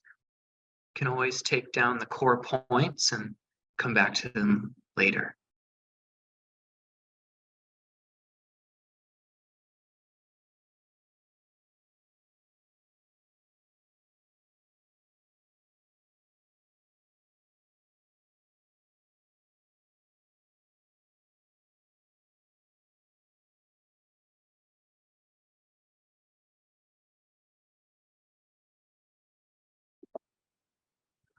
Right. So I hope that everybody enjoyed their journey. I hope you had a good journey. Whether you experienced something really profound, you initiated this new relationship with the power animal, or whether you didn't experience anything this time, I hope you had a good journey. Again, this is something that you can repeat as many times as you like to meet a power animal or to deepen a relationship with a power animal that you already have. I do see we have lots of questions in the chat. I see we have hands raised. I cannot wait to answer your questions. I'm going to get through a little bit more material first, and then we're going to dive right in. So interacting with these power animals is really important. Some of you might find that this is an animal that you never would have expected that you would have met. You might have found that this was an animal that you had a close relationship with when you were young, or a really deep emotional connection with at some point in your history. It might have been an animal that you actually already have a relationship with, and its presence tonight simply reaffirms that, yes, I am here with you, I'm here to help you. But whatever the case is, asking for help from your power animal really empowers you personally. But honoring that animal in some way keeps that relationship alive. It helps keep it juicy. If we don't keep those juicy relationships with our power animals, then that power can it can kind of drift away from us, if you will. It's not as fully present with us, or that animal might wander away from us. And we really therefore want to keep a juicy, strong relationship with that power animal, which is part of the reason that we actually brought that question into the journey tonight. There's many different ways to ask for your help from power animals, both in and outside of a journey context. So clearly tonight we were asking for some kind of help. We were asking for guidance and knowledge in a journey. But we can also ask for their help outside of journeys too. As we're going about our day, we can ask that power animal come and fill us with their power. Fill us with their universal energy to the degree of our highest good. And as they fill us with that power, we become more vital, resistant to lower energies. And I also think it can help us to feel more confident and safe and secure. It also just helps us to be healthier in general. So this is something great to do if you're going into a really difficult conversation, you're having a difficult work meeting, you're about to have a difficult conversation with a partner or partners, and you really just feel like you could use some additional support. Calling upon that power to fill you up is great. If you're feeling sick or unwell, calling in that power is really good. Thank you for coming and filling me with your power to the degree of my highest good. It's a great way to work with them. You can also ask them for protection if you're feeling unsafe at some particular place out in the world, or at home, or out on the freeway when you're driving. If you're feeling unsafe or unsecure, you can, or insecure, I should say, you can call your power animal to come and protect you, ensuring that you are safe from harm that you're not meant to experience for your highest good. So they're like guardian angels, again, in that way. You can ask them for healing help. You can say, God, I'm really struggling with this arm pain or this back pain, or I have this emotional problem that I'm experiencing. Can you come in and heal it? Can you come in and offer healing for it? And again, that might be a miracle cure. That might take away the issue entirely, or it might heal or address in part or in whole the spiritual aspect of it. And there could be other medical or psychotherapeutic modalities that would really help you to attain total, full wellness, integrative wellness. So we can call them in and ask for healing help. Once we know more of the nuances, which again is kind of beyond what we're talking about tonight, in my opinion, we can go to them and also ask them for guidance about what to do about a work situation, or what to do about a relationship situation, and so on. But in the meantime, we can very much ask them for to convey knowledge as we're going about in the world. And we say, God, I'd really like to know a little bit more about this, or can you give me an intuitive nudge about what to do, or an omen in ordinary reality, a sign in ordinary reality. They can absolutely do that as well. They can work with your intuition and provide you helpful guidance outside of that journey context. And you can just call them in for any support or companionship when you just feel like you need a little bit of love, you need a little bit of support, you need somebody to talk to. Maybe without a body. You know, people with bodies are great to talk to, but sometimes people with bodies don't always get everything that we're trying to express to them. And so these helping spirits who are transcendent beings can really beautifully understand what we're going through. Now, honoring them, again, as I said, is important. And I think that how to honor them is very individual. And that's why I had you ask the animal how it wanted to be honored in the journey. And again, if you didn't get that information this time, please don't worry. This is something you can repeat as many times as you want, and see what happens as you continue going and going and going in this practice, in this journey. But I do feel that, yes, although I'm going to give you some general ways that you can honor your power animal, the best way to honor them comes from them personally. One of the ways that I honor my helping spirits is I say good morning and good night to them. To me, that helps keep that good relationship. You can put up pictures or artwork of that animal in your home. Maybe you even make the artwork or take the picture and you put it up as a way of honoring that animal. And every time you walk by and you see it, you just remind yourself to send a little bit of love or say out loud or silently thank you to that animal. When you call in these animals for help, as I was just talking about, it doesn't have to be aloud. You can call to them telepathically, if you will, with your intention, or you can call to them out loud. It doesn't matter either way. You can put a figure somewhere in your home, a statue or a figure somewhere in your home or on your altar. So for example, if you have an altar somewhere with sacred pictures and items and crystals that were ethically sourced and other things of that nature, then you can put a figure of this animal on there as a way to honor and respect them. But I think connecting with them regularly, however you do that, is really important for this main power animal. They're there to support you. And as I said at the very top of this talk, reciprocity is really important in the shaman's work. So as you form a juicy relationship with this animal, you get a lot out of that relationship. You get a lot out of this relationship. So with that in mind, all of that, I know that's a lot, but with all of that in mind, I think now is a great time to go into taking some questions. So Garrett or Ellis, I will hand things over to you to let you have this flow as it's meant to. Yeah. So I'm gonna go ahead and call on hands. Janice had her hand up first, and then I'll put my hand in second, and then we'll go to Octavia third. So Janice, go ahead with your question or comment. Yes, thank you. I guess a little bit of question and comment. I ended up having 6 power animals come to me. Now, and some of them I would see, I hear the name of the animal, and then the other one I would see the picture. But what I'm kind of wondering is how they came to me, in the sense that some would show up on my left side, some would show up on my right side, and one particular came right at me, straight at me, which happened to be a white tiger, and he came down, sat beside me, and just was nuzzling me. We're just kind of, he was comforting me, I guess. Is that kind of like a normal kind of thing? Does it matter with the sides, left, right, central, or does that ever come up? Well, that's a great question. If there was a classic shamanic example that I could point to, then I definitely would. But this is one of those things where I haven't seen it yet in the literature.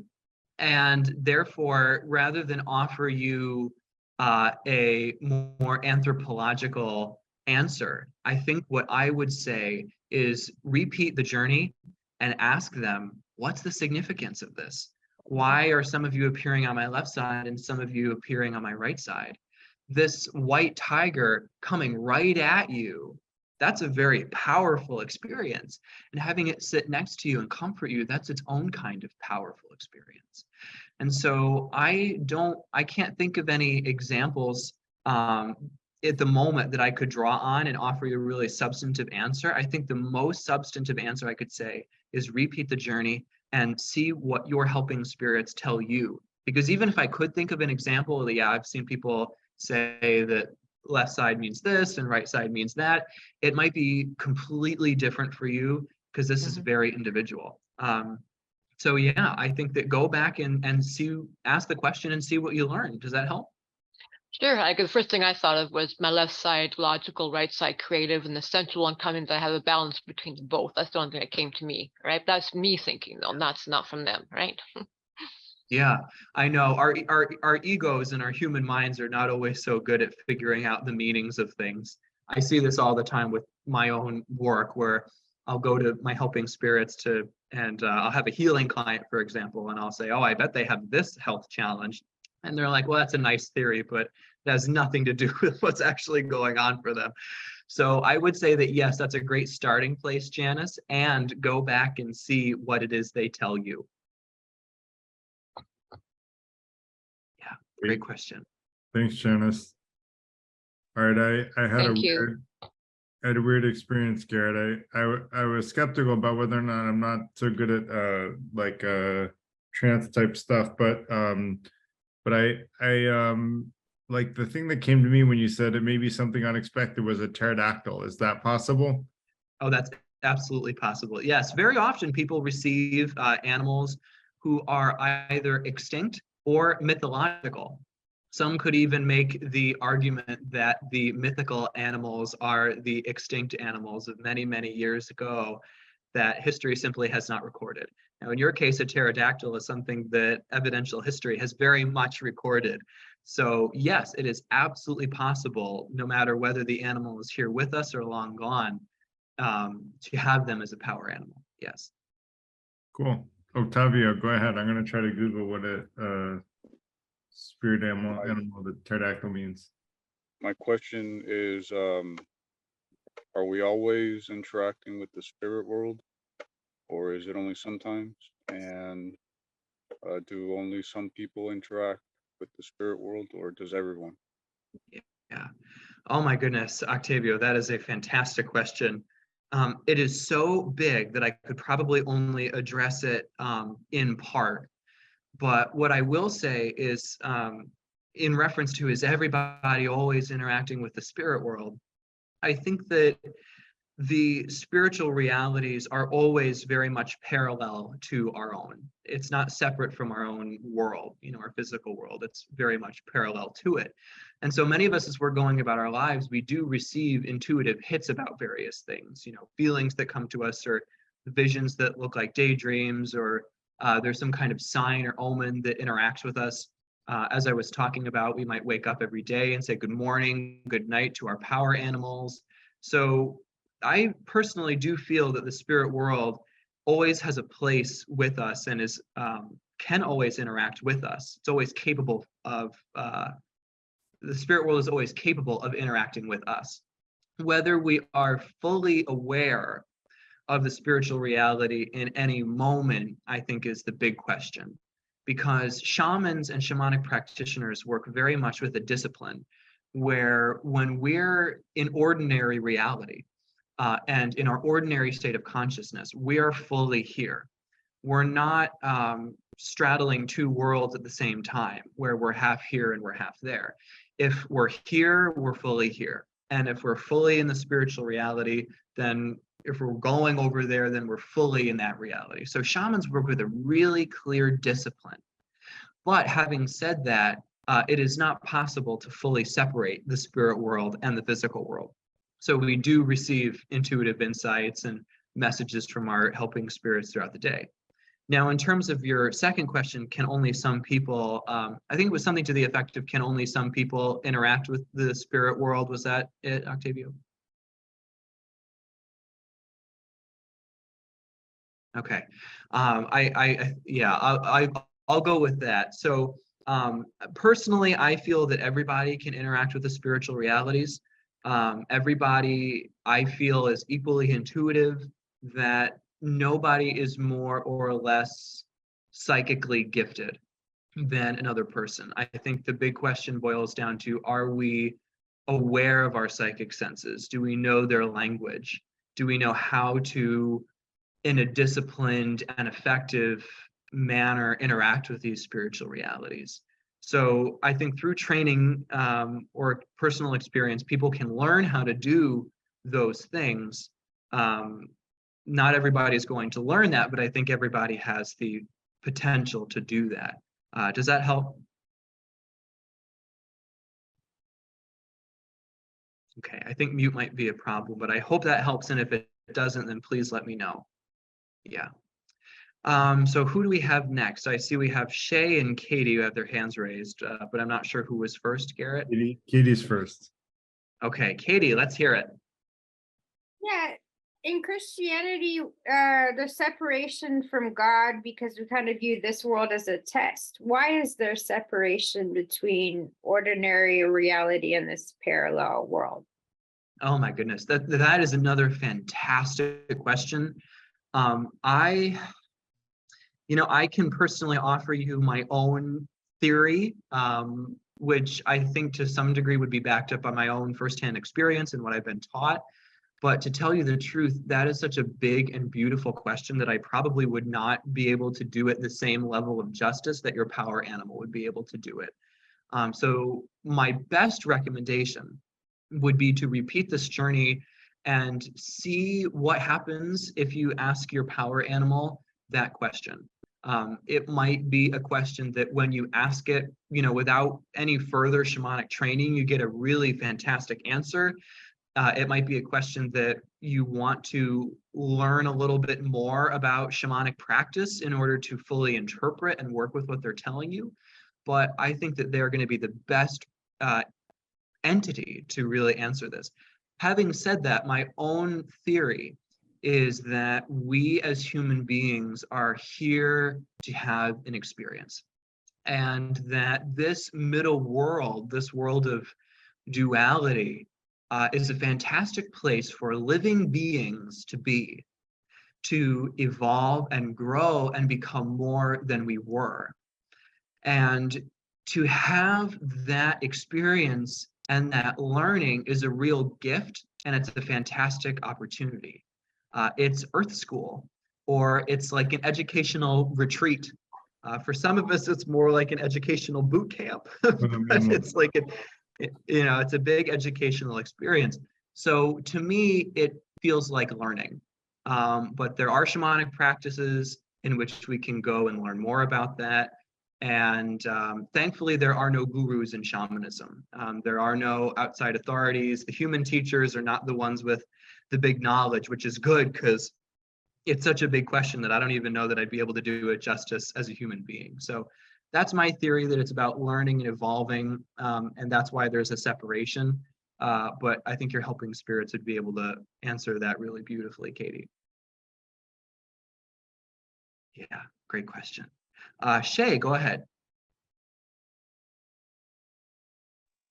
Hey, hey Garrett, thanks. This has been it's been really cool. Appreciate a nice online session at a good time, and that it was offered for free or what have you. So yeah, it was nice to go in. The animal was not what I expected. Initially, I was just asking about the music because I feel like there's so many kinds of music out there. In terms of shamanic drumming, if there's something, because you've had sort of formal training and you've been doing this for sounds like a while, I was wondering if you recommend anything in particular to sort of have us go through that journey, or specific artists, links, something like that. If you could put it in the chat. Oh yeah, absolutely. Absolutely. Well, first, it's thank you for your kind words. It's great to have you, and that your power animal was unexpected, to me, is expected. Because so often we go into this and we meet an animal that we never in a million years would have thought, this is an animal that I would have selected or thought of for myself. And that shows us that we're getting in touch with something beyond us. That shows us that we're getting in touch with a truth that's beyond what our human mind can grasp at when left to its own devices and its own imagination. Now, to your question about music, I think the bottom line is that everybody's going to find music that they resonate with best. For me, I work best with repetitive drumming. Some people, they really work best with repetitive rattling. For some people, it really is meditative, monotonous meditative music. So I'll give you some examples of each of these that you might be able to work with. In terms of repetitive drumming, which is always my top pick for shamanic students who are learning journeying, is an artist by the name of Sandra Ingerman. She's a psychotherapist as well as a world-renowned shamanic teacher who's my teacher and my friend. I'm very lucky. And she creates these beautiful journey drumming tracks that range from your typical repetitive drumming to things like berimbau rhythms, to even taiko drumming. So all of those drumming tracks are actually found on YouTube. You can go. What's taiko? Taiko, yeah. So taiko, I don't actually know much about taiko. As I understand it, it is a Japanese form of drumming or music. And she was a part of a taiko group in New Mexico, and she worked with them. The group was called Taiko Soul, S-O-L, to make some taiko drumming tracks. So for all of you, if you go onto YouTube and type in Sandra Ingerman, I-N-G-E-R-M-A-N, so in German, and then drumming, you will find lots of different options, again, ranging from classic drumming that's very repetitive, or the different kinds of alternative styles. I personally have not found repetitive rattling tracks that I really like on YouTube or on a publicly available platform like that. So if I'm feeling called to work with rattling, I'll actually take a pill bottle and shake it close to my head. In that I like 4 to 7 or 4 to 8 kind of rattles a second, something like that. And so I just use pill bottles or other things like that that are lying around my home. I do have professional rattles, but they're very clear and sharp sounds that I think my neighbors would come knocking on my door if I did that too much. In terms of repetitive music that's not necessarily drumming or rattling, I personally really like Jonathan Goldman. His music is also freely available on YouTube. It lasts typically over an hour, some of those tracks, and they do have a little bit of diversity in tone and sound in them, but for the most part, they are, in my opinion, quite monotone, and that does help to facilitate an experience. Some people might even like to just work with binaural beats, pure binaural beats that you can find on YouTube again. So those are some resources I can think of off the top of my head. Does that help, Shay? Perfect. Yeah, for sure. That was awesome. I vaguely remember Sandra Engelman, but yeah, definitely will look into her again. That's awesome. She's one of the biggest shamans out there in sort of Western mainstream, or not mainstream, but Yeah, I agree with you. I think personally with there are many popular shamanic teachers. My personal understanding is that she is the most ethical and effective. I won't say she's the most effective because it's really the spirits that do the work, but in terms of her personal ethics and the authenticity and quality of her training, I certainly vouch very much for her. Yeah. Thank you, Shay. It's a great question. Thank you, guys. I don't know if I should share my little animal or if you gotta move on since I'm talking now. It's like Oh, no, this is a space for sharing. If you feel called to share, we'd love to hear it. Sure, real quick. So I saw what I thought was a deer with strong antlers, looked like a wide, strong deer. So I was trying to figure out exactly what kind of animal it was. It moved really fast, and the message was it was trying to guide me towards where I had to go, which was because it moved fast, and it was encouraging me to just stay in movement and not be stagnant. So that was kind of cool, and that it would kind of guide me through some kind of honing or smell or something that it was that it used in the wild for whatever reason. So it was really strong, and it was really kind of felt like it gave me a bit of strength. But it was really like a fun experience. Just I don't know how much was imagination, what it was, but it was wonderful, right? Like it was. So thank you. Yeah, those are my 2 cents, and I'm out. Thank you. They're great 2 cents, Shay, and I appreciate you sharing them. I'm happy you had such a powerful experience. And I mean, you're right. It's in a Western world, it's so hard for us because we've been so enculturated that there's only one reality, not two. And it's very difficult for many of us to kind of reconcile what is imagination and what isn't. And what I tell my students is that shamanism is a very evidence-based practice. I know you didn't ask about this, but it's a great teaching moment, so I'm just going to piggyback on it. In indigenous shamanic cultures, people really relied on the shaman to be accurate. They relied on the shaman to tell them where to find food, or where was safe to move the community, or to perform healing on the community so that the whole community could survive. And if the shaman didn't get good results, they were either not consulted or in some cases taken out. And I think you all know what I mean, but I see there's a little one here on the call, so I want to be mindful of my words. They were just taken out. Now, thankfully, that's not really the case. The people will be taken out in the Western world if they're not necessarily accurate, but they certainly won't be consulted. So shamans are evidential individuals. Shamanism is not a matter of belief, it's a matter of firsthand evidence. It's an empirical practice. And so when we interact with these animals, we might find that signs start coming to us in ordinary reality. We might start seeing deer in different places. We might take the advice that they give us and apply it and see the beneficial results. Sometimes when we're journeying for others, we get information for our client from this power animal that we could not have known ourselves. And that shows us again that we're tapping into something beyond us. or there's a healing miracle or a healing shift that occurs that was beyond what Western medicine or psychotherapies had been able to achieve at that point.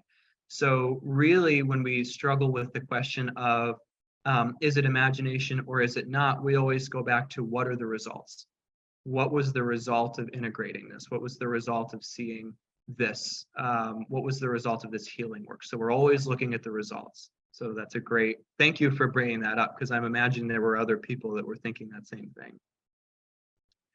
Octavio, I see, I did see a question from Katie come in. Yes, Ingerman, Ingerman. You got that perfectly. Octavio, I see another question. Well, it's something I would like to share with the group. My thoughts about the topic. And I wrote something here. I wrote the spirit world is esoteric. It's occulted. It's a secret truth. But I also like to call it the great work, and includes non-human entities like mythological beings. The great work, the spirit world, is beyond human comprehension, but also includes everything human, like human interactions, politics, but also things like the sun and the moon, the sea, the sky, and the land, the four elements, and also the origin of life and the consequences of death in its own special, secret, spiritual way. And even though our starlight only offers us a small insight into why humans exist, I believe that the spirit world is the greater truth, not just human, but universal. And that's what I wanted to share. I think it's a beautiful and very profound thing to share, Octavio. I think all of us could get something out of that. And I really appreciate you sharing that. And I just to comment even further on one of those points, I think that you're right, that we can comprehend some element of spirit, but it is so much bigger than we could ever imagine. I'm thinking in particular of a shaman of the Ulchi people in Siberia, a man by the name of Grandfather Divan. And Grandfather Divan, I believe he was either 14 or 17 when he started practicing shamanism. And he was 98 years old when he gave this quote to my teacher, Sandra Ingerman, that I absolutely love. Even after a lifetime of shamanic practice, he said, I am just a baby in the work. I am just a baby in the work. We can walk this path for all our life and only learn one iota of everything that's out there. Practicing shamanism has actually made me realize how, in some ways, unintelligent I am because my spirits are so just offer me perspectives on things that I never think of. And it's really profound to get in touch with that. You know, the human mind can comprehend some truths on its own, and other truths it just doesn't, in my experience. So I think that what you're saying is really deep, Octavio, and I thank you for sharing it. And I do want to put out there, yes, I know I'm asking for questions, but I'm also open, very, very open, and wanting to hear people's experiences in the journey if they have something to share as well. I'm not quite sure whose hand was next, Garrett. Did you happen to pick up on that? That would be me. So I don't mean to be critical with this, but because I love everything you teach about shamanism, but I'm very good at finding exceptions to general rules. So my exception finding brain asks a question about the rule, do no harm. Well, what if you take the example of a school shooter? Isn't it okay to harm him to prevent the greater harm that he's causing? And I guess what I would argue is that we should minimize significant harm first rather than do no harm. And I would add that we should increase happiness and decrease harm after minimizing significant harm. Does that align with shamanism, or is the do no harm just a simplification like it is in Buddhism, where there's really more nuance behind it? Well, I think that my best response would be that journeying on this would be fascinating. to ask your own helping spirits what their perspective on it is, because I do think they'll offer you something deeper and richer than I would be able to offer you. That being said, I think that what we're talking about in shamanism is not doing harm to others. It's a great question. I actually haven't been asked this before, or if at all, in a very, very long time. So I'm thinking about this for myself and thinking about what a good response would be. You know, to tell you the truth, I really don't, I don't know. I don't know. I think that the spirits would have a wonderful answer for you on this, if that's something that, if that's a mystery they're willing to share. But I personally align with your ethics here, where if you have to take down a school shooter, for example, then that is perfectly permissible, because in my philosophy, doing the highest good for the greatest number of people that's where my ethics lie. And if you have to take down, for example, a school shooter to save many, you know, young people or college students or whomever, then that is certainly the most ethical thing to do in that moment.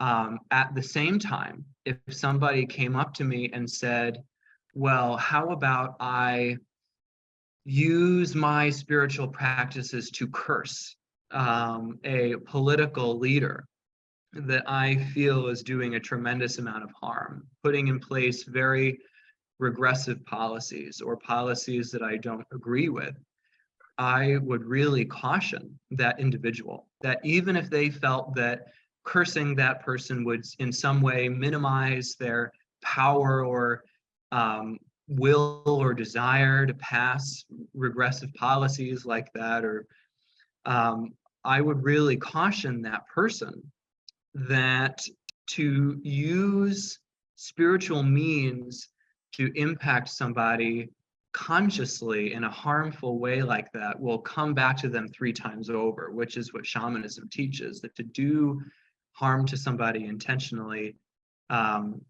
that comes back to you 3 times over.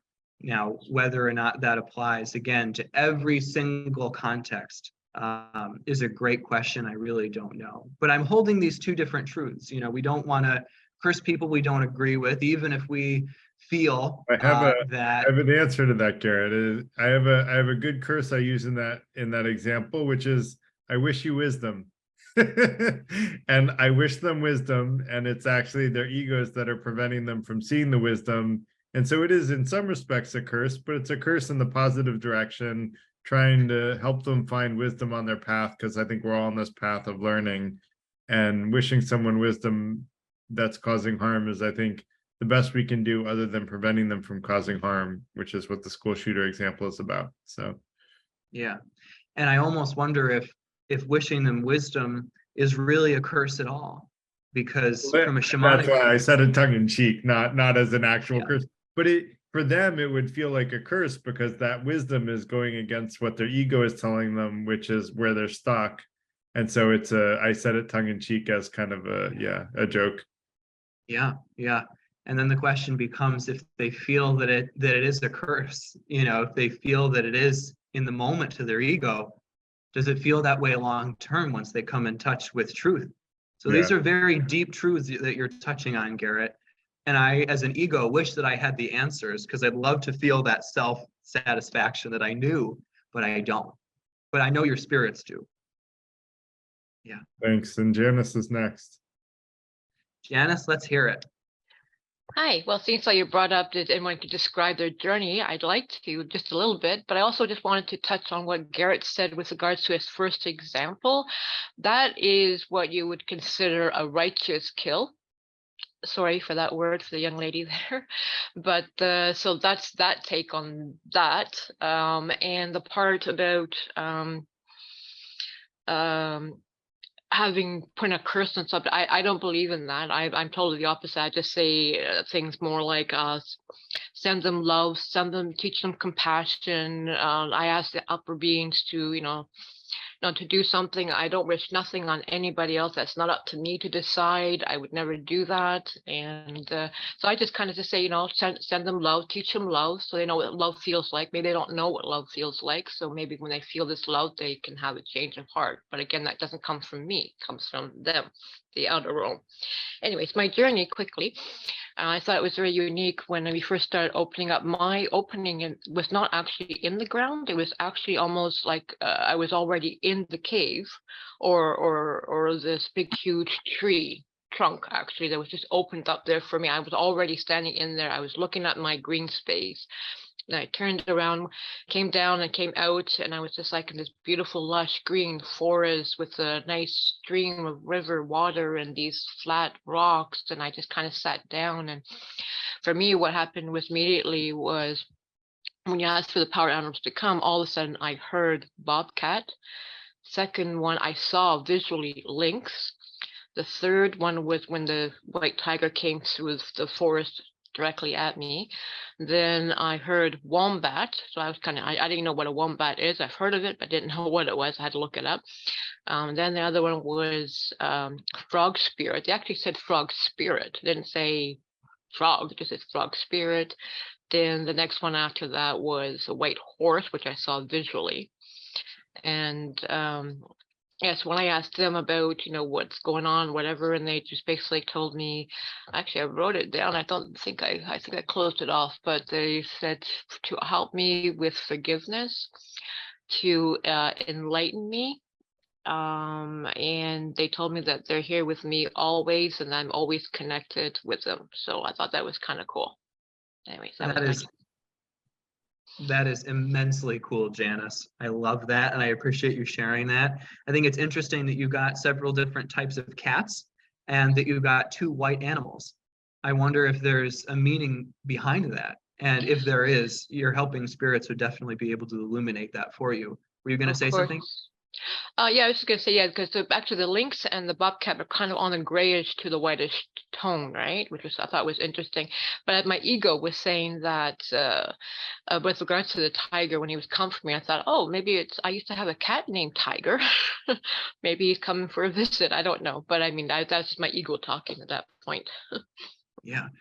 Well, it's a fascinating thing to think about, and it is certainly not out of the question that animals who have had bodies before and died and transcended would be able to come back to us as a kind of, it's almost like they're a helping ancestral spirit. They're a part of our family that's lived and passed.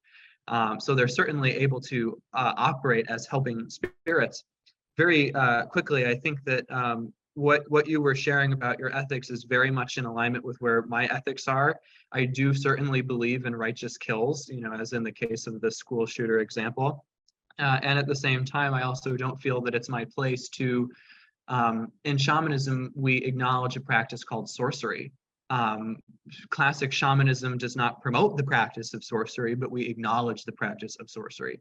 And sorcery, by my definition, is using spiritual means to influence people without their permission. And we really get into the weeds here a bit, because then people say, well, from a classic shamanic point of view, is doing healing work on people without their permission sorcery? And yes, it is from a classic shamanic point of view. And I steer people away from that for many reasons, but it's a very big topic. And of course, that sorcery also encompasses things like cursing another person who, as you're saying, might not have had the experience of love or an experience of truth. And I post quite a bit actually about politics on my social media pages because I don't feel that I have the luxury of being quiet. I post a lot about politics on my pages because I feel that it's important. It advances my spiritual goals in this lifetime. And one of the things that I talk about is I wonder what would happen if people who were making very challenging policies and choices in the world, what if they had an experience of our essential oneness? What if they had an experience of spiritual truths beyond what their mind could offer them? I saw somebody in the comments say people are doing the best they can, and I really very much agree with that. So I think what you're touching on are deep truths. And when you went into the lower world and experienced as very tactile, earthy, that is a classic shamanic experience of the lower world. Very often people go into the lower world and they experience deserts and mountains and beaches and things that we would experience here, landscapes that we would experience here in the ordinary world. It's a very natural, earth-based kind of world. So you are stepping into worlds that people have been stepping into for tens of thousands of years, Janice.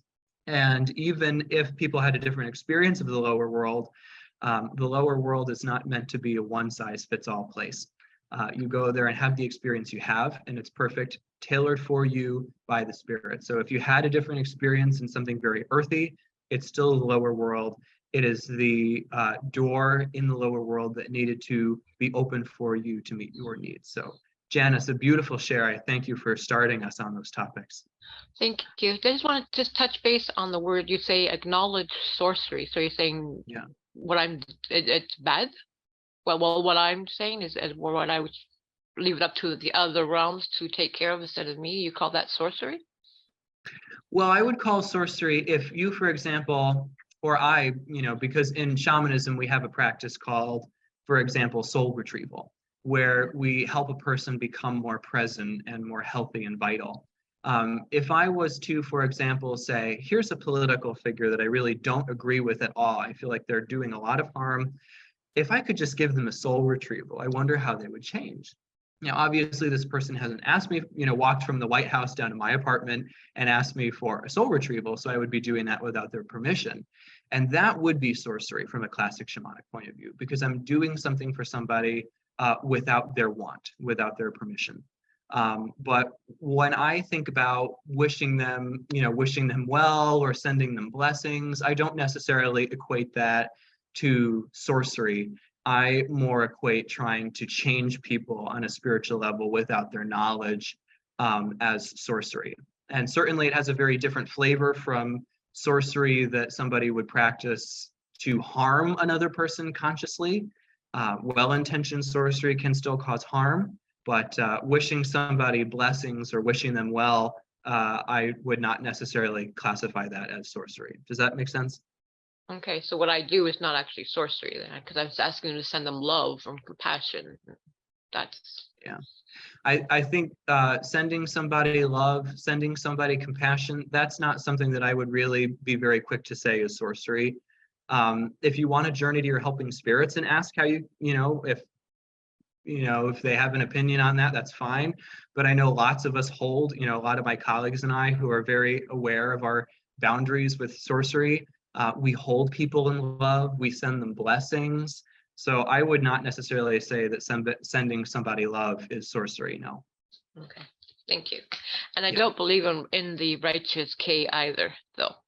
Even though I thought you said that. I understand what he said, I don't believe in that. I don't like that. Oh, okay. I prefer that if they were to maybe capture him alive and deal with him a different way, I don't necessarily want that person's life to be taken out either. Yeah, no, I understand hear you. the concept By the way, of it. By the but way, I don't- Janice, I would agree with you. I'm just saying that if I have a gun and I see someone shooting school children, I'm going to shoot at him. If I'm a good enough shot, then maybe I can injure him without killing him. But if I'm not, I won't cry rivers if I had to kill him in order to prevent school children from dying. All right. Okay. I got that concept then. Yes. Yeah. But yeah, I always but those people are good shots, right? So that's my point. I mean, some are, and that's why I said minimize harm. And to minimize harm, that means minimizing harm at the person you're disabling. If you can disable them, right, minimize harm to that person too. That's truly minimizing harm if you're skilled enough. But if you're not, then you get rid of them to prevent the innocent children from dying. As long as your intentions are to do it that way, but it ends up a different way, that's different, right? It's a different concept altogether, but to do it purposefully is not something I would agree to, right? There's so much nuance, and that's the beautiful challenge about our world. There's so much nuance in this middle world. It's really tricky, but I'm sure that's a discussion we could continue for a very, very long time, a very rich one. But I want to make sure that I get the chance to talk with all these other people who have questions. So I'm just going to put that down for myself for the moment. I think Matthew, did you have the next question Yes, sir. or share? It's always great to see and hear from you, Garrett. We miss you here in New York. It's always great to see you and sit in circle. It's such a pleasure to be with you, Matthew. Thank you for being here tonight. And I miss you guys too. Oh, a very last minute getting in there. Thank you so much for helping me get in. Of course. My pleasure. My pleasure. Welcome. What can we do for you? Well, when I was looking for my power animal, I saw a bunch of animals. I mean, I saw a rhinoceros, I saw a ferret, but nothing really stuck with me. My question is, because you had mentioned mythical beings, is I guess like a treant, a living, breathing, moving tree, would that be considered mythical?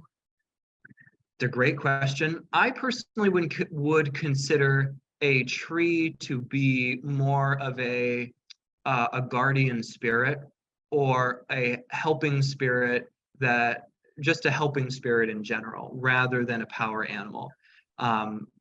Would I consider it mythical? I think it would depend on whether or not that tree had a mythical presence. So for example, if the ancient Grecians or the ancient Japanese had a mythical tree being that was showing up for you in your journeys, then yes, I would consider that a mythical being. But if you aren't aware of any mythical connection to it, or it doesn't bring any mythical connection up to you, or if it appears as more or less a tree, my knee-jerk response would be to call it a guardian spirit or a helping spirit. Yeah, does that help? Yeah, it definitely does. It was just a very gnarled, kind of looked like Treebeard from Lord of the Rings. But it was looking at me, and that's about it. Just, who are you? What are you doing here? But nothing menacing. I didn't really get the feel that there was a power animal there around me at that time. Yeah. At this time, And at least. yeah, and that's perfectly fine. I think your experience is perfect. My experience is the spirits can take what human teachers are trying to lead for students and say, that's cool, but here's something better for an individual student. And so they might have looked at you, Matthew, and said, you know what, tonight's not the night for a power animal. Tonight's the night to introduce him to this great tree helping spirit. So they know what experience you need, and they gave that to you. So I think your experience was perfect. That sounds beautiful to me. Thank you as always, Garrett. My pleasure. Great to be in circle with you, Matthew. I think GW, I saw your hand next. You want to share something with us? Sure. This might sound strange. Number one, kudos. It was absolutely amazing. And I'm not like easily under that kind of thing. And I thought I was gonna have real trouble with it. So when I got down to the lower world, or realm, I was the species, not the exact one, but the same species of what my spirit animal turned out to be. Is that strange? And I noticed like other ones, around, and I noticed, a lot of other types of animals, and ironically, like to Janice, I had a tiger not scare me. He didn't come up to me, but he growled at me. So it was just kind of like, wow, everything's different for everybody. But is it strange to take on the persona almost of the same species? No, not. Sorry, go ahead. No, I was just wondering, is that weird or what? No, not at all. No, there are I would be really hard pressed to find an experience that somebody had in a journey that I would call weird, because it's always really up to the helping spirits that they're working with. If they're journeying to the upper and the lower worlds, completely in worlds of unity, those experiences are really tailor-made by our helping spirits if we're working with them in those realities. The middle world's a little bit trickier, but again, I find what you're describing actually to be a classic shamanic experience. a shaman or shamanic practitioner. There are differences. Tonight we're just practicing shamanism to transform into an animal. So what you were describing, actually, not only is it not weird, but it has classic shamanic roots. Now, in terms of the growling, I find that very interesting because people do have different experiences with their animals in these journeys. And one of the experiences that they can have is the animal growling at them. And the way that I talk about it is what the animal might be doing is showing you how much power it has. It might be showing you this is the kind of power that you tap into when you form a really juicy relationship with me. Oh, no, what I'm saying, that was not my power animal. That was just, that was one of the other animals around, but I thought it interesting that for Janice, that was her power animal. And for me, I knew it growled at me, it roared. And it wasn't scary, but it just did its natural thing. And, it just stayed to the side. But no, that wasn't my part. But like I said, I arrived in the lower world as my part, doing all the things that my animal does, or my species does. And I'm not going to share it because I want to keep it to myself. But it answered all my questions, and it just made so much sense that I was so joyful and so peaceful. I actually had a tear, and I had I had a tear just of joy just come down from on my cheek and on my face. And I don't cry easily. So it was really, really so powerful. Thank you so much. My pleasure. One of the things you could do is even journey back and say, I know you're not my power animal, but I'm just wondering why you growled. Is there a message here for me? You might find that there is, or something you can learn. But even if you don't want to journey back on this, I think that you had such a good experience is fantastic. Shamanism is sometimes called the crying way, because the shaman or the practitioner becomes very moved by the work that they witness and that takes place for them and others. So again, that is certainly something that we see having a very strong parallel in shamanism. So thank you for sharing, GW. I just have one other thing. So while I did this, I'm kind of getting into crystals. I had a rose quartz bracelet on, a smoky quartz ring on, and an amethyst in my pocket. And my third eye is stuck open, which I never even knew was my third eye, but it's stuck open. So when I wave put my hand close to there, I feel there's pressure, and I never even, this was before I knew anything about chakras. And then somebody told me that, my third eye is stuck open. So anyway, it was just, like I said, just kudos. You way surpassed anything I could have thought. I honor that, and I give all credit to the spirits, and I'm very grateful for that, GW. Thank you. Garrett, were you going to say something? Yeah, I do want to start winding down. I'm going to take the last two questions, or let you take the last two questions, but then we're going to close out because it's a little after 9. And okay, I just have one more question. Why did I not hear the drumming at all? I never heard it from beginning to end. It could be a technical issue. It's a very realistic that it could have been a technical issue, but it also might have been a spiritual issue. Now, if somebody else were to say, I didn't hear the drumming at all, then I would say that's probably a technical issue on my end. If there were people that heard the drumming and you didn't, then I would say that there's a meaning to that might be worthwhile to explore in another journey. Yeah, I heard the drumming, so. All right, so GW, there might be something there for you to explore. Charlene, I saw your hand next. Tell us what's on your mind. First, I want to say thank you so much. This is just a great session. But for me, when I took my journey, I went to the top of this very mild waterfall with little pools, and I was sitting there getting ready to go on my journey. And what happened was a woman opened a door, and I walked through the door, everything went black, and I didn't hear a thing. I didn't see or think or know anything until you called us out. Yeah. So I feel like, am I blocked in some way? Well, my first inclination would not necessarily be that you're blocked. There's of course different definitions of blocked. The fact that you had, any experience at all, and it seems to follow a pretty linear path. The woman opens the door, you step in, there's blackness in there, it sounds like. You step in, then you're unaware, and then you come back out. That all seems to have a very linear path. So to me, my inclination would not be you have a, your mind was too in the way or anything like that. It sounds more, my knee jerk would be it's a condition of whatever door it was that you stepped through.